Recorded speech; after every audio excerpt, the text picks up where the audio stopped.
Hey, good Wednesday, everybody. Welcome into Volquest.com's Trail Tidbits. I'm your narrator, Eric Kane. Your columnist, your expert is Matt Ray. Every single week here on Trail Tidbits, Volquest.com. We have reached the end of the regular season, Matt Ray. Playoffs are coming for high school football. Tons of Tennessee targets and commits are still in action. But first, let's go back to that Week 11 matchup, last game of the regular season. Austin Price and I were on the call for Rivalry Thursday. You were in attendance down there, getting a lot of FaceTime with Josh Heupel. It was Bradley Central winning a regional championship over Bearden, and Tennessee commits Boo Carter, Marcus Gorey. They were, making plays out there. It was a big win for Bradley Central, but a good chance to see for also the TV game. Good chance for Tennessee fans to see two commits who are going to be in orange here in a little bit. Yeah, it was kind of a surprising outcome in that game to me. I mean, I thought, I expected Bradley to punch early, and they did. They're on that opening drive, had some really nice success. And Bearden hung around for a little bit, but the game got away from them. Boo Carter made plays, Marcus Gorey made plays. The quarterback there for Bradley Central, Caleb Martin, I believe is his Yeah. name. Mm-hmm. Man, he was the X factor in that game for me. Was just really did a lot of things well with his legs, that either extending plays and working off schedule, or when things broke down, finding a way to get a first down. So, I thought for Bradley Central, you look like the number one team in the state in a region championship game. Now the real season's here. You got 5 more to go to get where you want to. But at the end of the day, Boo Carter, Marcus Gorey, with Josh Heupel in attendance, I thought they shined really, really bright. I thought both guys made some plays. I thought both guys were really physical on the defensive side of the football. Boo Carter is a walking highlight reel. And he said after the game, in talking with him, that he knew Josh Heupel would be there. He couldn't let that get in his head. He wants to put on a show anytime there's somebody there to see him. He felt like he did that, and by all accounts, he did. We'll talk about him again later in our stat sheet stuffers this week. But 8 receptions, I think, for 108 yards, a rushing touchdown, and an interception, and then a 40-yard receiving touchdown that was called back, Eric. So it was a big night for the Vols commits. They're a piece of Bradley Central history now. Undefeated season, region championship for the first time since 1980. You know what I was impressed with, just the talent in that football game. So of course we know about Boo Carter, we know about Marcus Gorey. If anybody was keeping track at home, we said Tennessee commits probably no less than 75 times on the broadcast. But that was a story. But you mentioned the quarterback Caleb Martin. I believe he is a Miami of Ohio commit. And I think he's a Miami of Ohio commit, but I think he's playing defensive back for them. Tito Williams is a Northwestern commit. We know about Bearden Merriweather. He's a commit for Purdue. We know Ran about the the ball really well. Ran the yeah, ball we hard. and Jason Thompson, the sophomore, is just he's had a fantastic year. And so with Brody Smith, we know Yeah, about the bro. talents in this game, but for I thought Marcus Gorey, who is always second fiddle to Boo Carter in this conversation, they don't throw his way an awful lot. I know he plays safety; they kind of move him around a little bit. He made some impact plays. There was one play on kickoff team, man, where he would just run down the field and he was just no regard for his body, which is the perfect type of player for kickoff team. And he made some D1 plays. He made some breaks on some footballs and some tackles in open spaces I thought were big. But you mentioned Boo Carter. From the get-go, there was a touchdown callback on the opening drive. Doesn't count, but it was like 40 some odd yards. He broke like 4 or 5 tackles, springs into the end zone, gets into the guy's face, and gets flagged for it. That was so electric, but had a rushing touchdown. They went to him early and often through the receiving game. He was dynamic, man. That was a really, really fun game to watch, and it obviously, and I would assume that this is like how they are for every game. They wanted to get the ball in Boo's hands to set the tone, and then from there they just kind of coasted in that football game. Yeah, they did. And I start with Marcus. I think when you look at him, he's a guy that and you say this, and I feel like you say this with several guys, but Marcus Gorey is just starting to scratch the surface of his potential. He's a really good instinctual football player. He can really make some nice plays just instincts alone. But at the end of the day, you're talking about a guy that has so much room to grow Mm-hmm. in his physical frame. As he does so, I know this sounds crazy, but as he does so, I think he gets faster. I think as he continues to get in the weight room, I think he's going to get faster as he gets bigger and stronger. So I think you're talking about a guy that is not even close to playing his best football, was making big time plays on Friday night. And then Boo Carter, I mean, he did a little bit of everything on Friday night or on Thursday night. I'm sorry. He's running through arm tackles. He's coming up in the box. He's mowing people down behind the line of scrimmage. This guy is everywhere on the football field. Bradley Central, Damon Floyd, and those guys are so creative in the ways that they get Boo Carter the football. Uh, I just can't imagine being a defensive coordinator right now and having to try to scheme for him with Caleb Martin back there at quarterback, knowing that he can beat you just as easy with his legs, and then they've got a really good ground game with Jayon Terry. Number two, I can't remember his name, but it was like when they needed a hammer, he was the hammer. He had a cowboy collar on, so you knew He he had was a a dude. cowboy collar on. He was out So there looking like Tim Riggins. yes, I name dropped that on the broadcast, and nobody said anything. I'm like, I mean, Packer dropped a Booby Miles reference, and I'm like, dude, you didn't catch Tim Riggins? I mean, come on. But now Bradley Central was fun to watch, and we'll see how far they go. And of course, the highlights there: Boo Carter and Marcus Gorey. Real quick though, when you were down on the sideline, you spent a lot of time with Josh Heupel.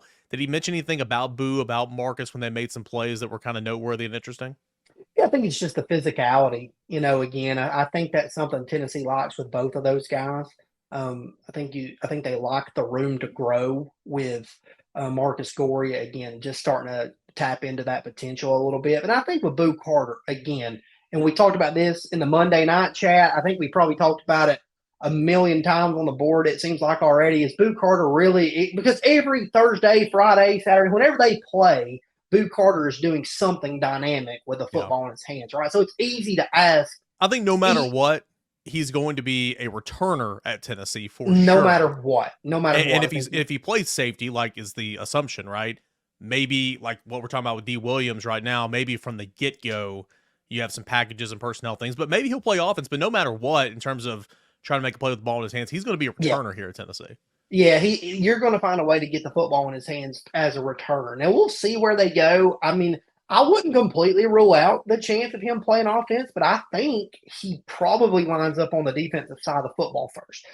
Brent was talking about in the chat. If I'm coaching, he's playing offense for me. I kind of agree with that, but at some point, I do think it's hard to sit back and say, maybe a safety like this, especially from the in-state ranks, doesn't come along very often, right? Yeah. And dating back to the summer, back to before Boo Carter committed, one thing that I consistently heard was just how physical he is. And I'm not talking just in terms of tackling, I'm talking in coverage down the field. You can't, all of those things that he does in the short area offensively to create separation. Good luck trying to do that against him as a defender because all those same things apply. That lateral quickness, those short area bursts, the ability to use his hands and kind of manipulate the play. I mean, he's been excellent at that. There was a camp 2 summers ago, Eric, we were at, and it was a really good camp when you look back to it. There were a lot of really good football players there that day on campus camp, and Boo Carter played some offense. He scored a touchdown, but he shut down every guy that they put in front of him as a defender, So he's super, super physical. He's really hard to get through. So I don't know the answer. I don't know where Boo Carter plays, but I don't. I was also told this in the summer. That's a guy that you take and you're just excited to have him for your Yep. program because he can make an impact on either side of the football.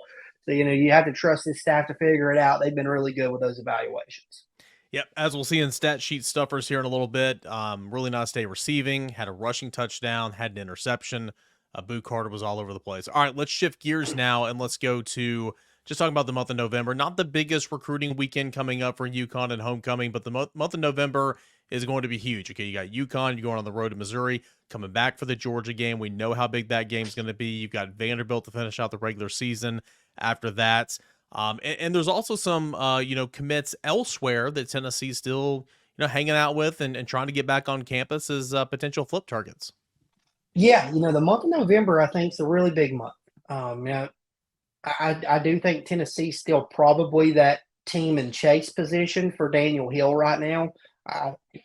Depending on who you talk to, it still seems to feel like Alabama is in the best position there. But again, he hasn't pulled the trigger yet, and this one's gone back and forth, really dating back to August. But it does feel like he'll make a decision sometime in November, and the Vols are a factor, But I do not think that they're the team to beat. I think they fell off a little bit, but we'll see where things go. It feels like Cam Michael's still going to make a decision somewhere around Thanksgiving. You're talking about a guy that I expect at Georgia this weekend. I don't know that that visit is completely locked in.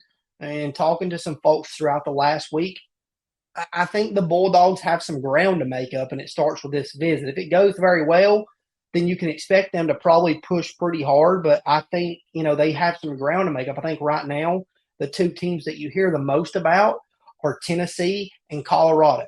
Deion Sanders' program has stayed in this. It felt like they kind of faded away at one point. That's no longer the case. They're in this. They've worked really hard. They're recruiting him as a two-way guy. Can they use him the same way that they've used Travis? I don't know. I mean, that's what they're selling. They're going to find somebody along those lines to sell that to. I think. Is it Cam Michael? We'll see.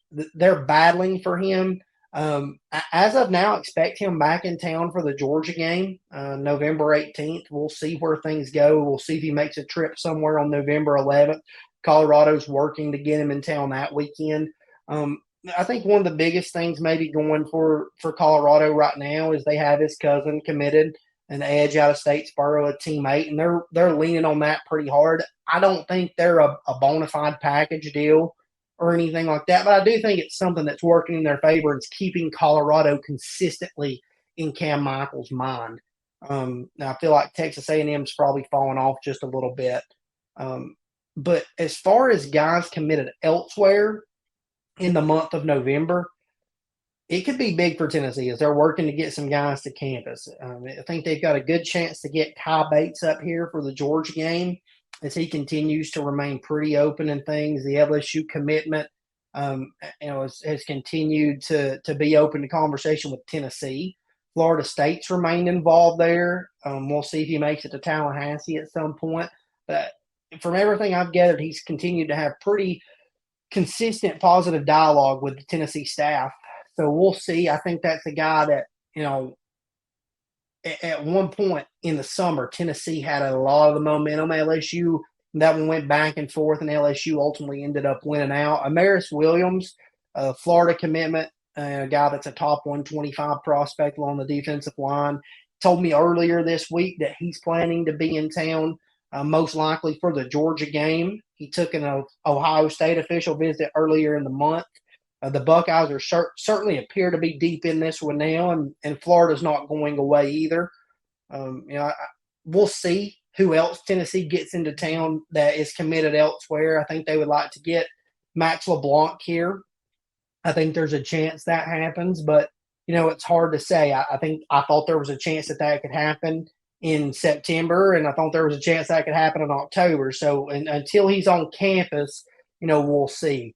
But that Georgia game, and don't want to keep overstating this, Eric, but that weekend is huge. I mean, that is a massive recruiting weekend for the Vols in 24 and 25. Also, for you baseball fans out there, massive recruiting weekend. Tons of signees by that point will be on campus, and we're talking about 20 to 25 guys for baseball as well. Okay, back to football. That time in the program, Trail Tidbits, when we look at our stat sheet stuffers, we're going to go ahead and start. What a day there for Tennessee quarterback commit for the class of 2024 class. Jake Merklinger, we got him going 3 of 19, 193 yards, and 3 touchdowns. Yes, 3 of 19. No, it's supposed to be, if you're watching on YouTube, 13 for 19. Okay, 3 of 19, a buck 93, and 3 TDs would be a hell of a football game. It's supposed to be 13 to 19. Our graphics department messed up there, but 13 to 19, 193 yards, and 3 touchdowns. Matt Ray, Jake Merklinger just continues to have a really, really solid season. Yeah, 9-0. 9-0 with a really good chance to get to 10-0 here. He's playing really good football. He's really confident. As you talk to people in the state of Georgia and you turn on the film, you can see how confident Jake Merklinger is in his ability. But the thing to me is just his ability as a decision maker. He's so quick. He's so crisp in what they ask him to do there at Calvary Day. It's pretty, again, we say it feels like we say this every time we talk about him on here, but it's pretty easy to see why, Jake Merklinger was a priority for Tennessee early on in this class. You move away from Jake Merklinger here, and we go back to our graphic as I'm doing this on the fly. Let's continue to work up a 2025 running back commit last week. Justin Baker, 5 attempts, 63 yards, and a touchdown. Justin Baker looking good the game after becoming a Vol or committing to Tennessee. Yeah, Justin Baker is a guy. Again, we talked a little bit about him leading into his commitment last week.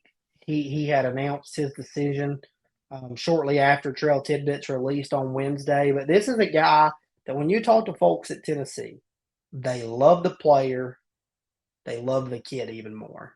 This is a guy that is an ideal culture fit. You talk to people around the Buford program, this guy does everything the right way, exactly what you want him to do. He lives in the film room, he lives in the weight room, he's a great teammate. He takes everything in stride and he puts the football team first. And it just turns out he's a really good football player, too. I think everybody gets caught up looking at this ranking right here. I touched on this a little bit on the general's quarters, but this is a guy that played behind Justice Haynes last year, a former 5-star that went to Alabama and had transferred into Buford.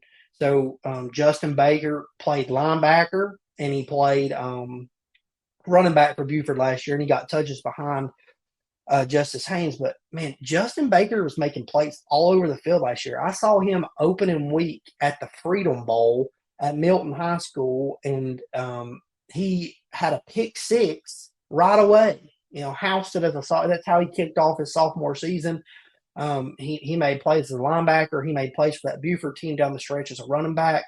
He's been really good this year. It's been a little bit more balanced with Dylan Raiola being involved, the 5-star quarterback that's committed to Georgia in this class. They've thrown the ball around a little bit more with him and KJ Bolden there, but Justin Baker just remains steady. As you see there, averaging 12 yards an attempt. Now, it was a big win on Friday night. It was a rout over a Mountain View team, but a Mountain View team that's got a Georgia defensive line commitment up front and some really good talent across the board, a program that's continuing to improve. So a really nice night for Justin Baker. Let's go to Peyton Lewis, running back commit for Tennessee class of 2024. 2 rushing touchdowns, but the highlight for him on the night, he was presented with his Under Armour All-American jersey, and he and a teammate are both going to go play in that game. Peyton Lewis, another really, really good game for Salem. Yeah, Salem is continuing to have a really productive season behind Peyton Lewis and Chris Cole up there. Probably should have highlighted Peyton Lewis in this last week if I could have found the stats at the time. He rushed for 5 touchdowns last week. 4 in the second half. Yeah, 4 in the second half. So 7 touchdowns in the last 2 weeks. Way to go. Got his All-American, Under Armour All-American jersey. So a guy that I think continues to improve his game. I think when you look at what Tennessee's done at the running back position this year under Jerry Mack and the way those guys have continued to make strides, I think when you look at the way Jalen Wright runs, Dylan Sampson runs, I think you see why Peyton Lewis is a good fit for this Tennessee offense. He's patient. He's explosive. He can run through some tackles, does some really nice things at the second level. So that, obviously with any freshman back coming in, you've got to go through pass pro. You've got to get all that stuff picked up. You've got to get the scheme down. You've got to understand the physicality and that the speed of the game's not always there. Where at the high school level, where you're hitting some of those holes and running 70 yards untouched, you're going to find contact from different angles and things like that. But I think Peyton Lewis is a guy that just continues to improve his stock and has done so since he committed to Tennessee earlier this year. All right, and we will conclude with a stat line that we kind of danced around the entire show, but Boo Carter and that Bradley Central Regional Championship win over Bearden on Rivalry Thursday last week, 8 receptions, 108 yards, a rushing touchdown. He was going to have a receiving touchdown on the play of the night, but it got called back, had an interception on defense. Boo Carter, as you called him earlier, as you phrase him, he is just a walking highlight reel. Yeah, he is. I thought, the 40-yard touchdown reception that got called back was, it was electric, obviously. It kind of set the tempo. He earned that penalty there at the end. Oh, and that's something Obviously, that we talked about in the broadcast. I mean, I've seen Boo play before. I know he's emotional and everything, but I mean, he broke like 7 tackles, but yeah, got into the end zone. It was just a heck of a play. And it, then he just goes and gets in the face of the defensive back there, and it's like, all right, now you got to channel that. You got to like it's an obvious penalty. I mean, but yeah, it was a heck of a play. and it was a heck of a play. And he told me after the game, and it's hard not to respect this in the grand scheme of things. He told me after the game, told me and AP both after the game. He said I took this game very personal, and this is kind of the mindset for Boo Carter, right? I took this game very personal because I lost a region championship in similar situations last year. He didn't lose that region championship at Bradley Central. He lost it at CCS, but because of that experience a year ago, he's going to take it out on Bearden. You have to respect that Yeah. in a football player. But I thought that play was electric. I kind of thought it set the tone for the game, how Bradley was going to come after. But overall, Eric, I thought the interception, I thought that was maybe, as far as plays that stood, I thought that was the best play Boo Carter made all night. He was all over the field, Quarterback, certainly. quarterback for Bearden broke contain, worked outside the pocket. It looked like an easy touchdown. Yeah. It looked like an easy touchdown, and Boo Carter glided over there, snagged it, put it into one hand, and came right up the sidelines as he trotted out of bounds in the end zone. To me, it looked effortless. It didn't look like he should have made up that much ground. And then the fact that he did so effortlessly, I just thought that was his best play of the night. I was going to say just the quickness to get over there. And Yeah. I thought Drew Parra, Bearden's quarterback, played. I mean, they were down a lot in the first half, but I thought he played really pretty good football in the first half. In the second half, I just thought, Bradley Central made some plays, and that's one of the play you were talking about. I mean, it looks effortless, but man, the speed to catch up and to cover a lot of ground in just a short amount of time and make a play, finish the play. I mean, that was really, really good. All right. Trail Tidbits, we're going to wrap it up here. Playoffs are ongoing. Matt Ray putting you on the spot. Where are you going to be this weekend? Are you going to be anywhere? Yes, you will. I know you will be. Where are you going to be? I don't know for certain that I will be anywhere this weekend. Wow, how lazy are you? Good grief. I know, man. There's a chance I'll be somewhere on Thursday night. This weekend is my birthday. My parents are trying to convince me to stay around and do something, and I'm trying. Big 3-0 for Matt Ray. Everybody wish him happy birthday. Big 3-0. So there's a chance I'll be somewhere Thursday night, but if not, we'll see. I'll be at the game on Saturday. So that's got to count for something. Matt Ray, one of the hardest working guys on the beat, especially on the recruiting trail. And we do Trail Tidbits every week here at Volquest.com, Wednesday afternoon. For Matt Ray, I am Eric Kane. Appreciate you guys for listening and watching us here at Volquest.com.